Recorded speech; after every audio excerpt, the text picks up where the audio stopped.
Well, it's definitely getting closer and closer to landing at the stadium straight. That's how compressed the gap has become. But yeah, I think this kind of travel and coming to a place which is 7 and a bit hours ahead of India time is always difficult to adjust to immediately.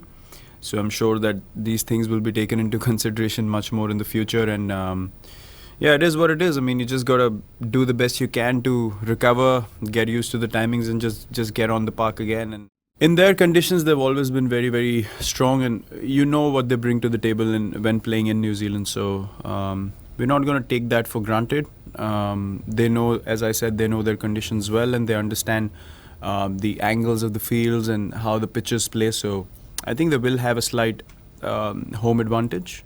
But having said that, we have played here a lot, and the last time we came, we won both the series that we played. So from that point of view, we're going to take that confidence into the series, not relating anything to the fact that Australia beat them and we beat Australia. It's irrelevant, honestly. You have to play good cricket to win every series at the international level. Honestly, even if you want to think of revenge, these guys are so nice. You can't get into that zone. Honestly, we get along really well with all these guys, and it's all about just being competitive on the field. And as I said in I think it was pre-match or post-match, I don't know which one it was, that they're probably one side that has set the right example for teams to play at the international level and how they should carry themselves.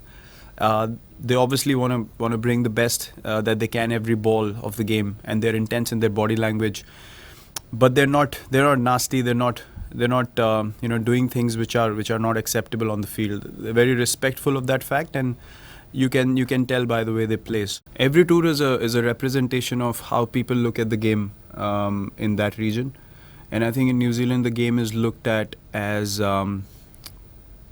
just another kind of work for guys that play the game. It's not something larger than life or the most important thing in life. I think it is part of the Kiwi culture, and they just treat it as a sport, and they get on with it. But as I said, they play really hard and they want to win the game. But at the end of the day, they're not dejected or depressed if they don't win. So talk about replacements. We have a lot of T20 players around, and people who are very experienced when it comes to playing T20 cricket, having played a lot of matches in the IPL and on A tours and other series. I don't see an issue of replacement, but yes, an issue of continuity for sure.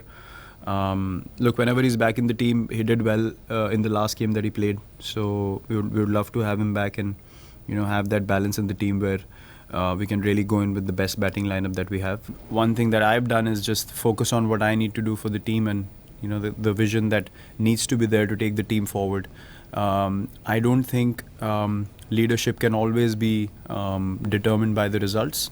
It's also about how you get the team together and get the guys functioning under you as well, which I think Kane has done wonderfully well. He has the respect of his teammates, and he has the trust of his teammates is what I can see, and he's obviously a very, very smart cricketer.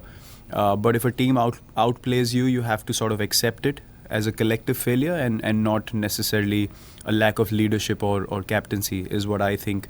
I think people sort of get onto that side of things too early, and sometimes I think it's just better to let the individual decide himself. If you have given him the responsibility, I'm sure he will understand whether he's good enough for the job anymore or not as well.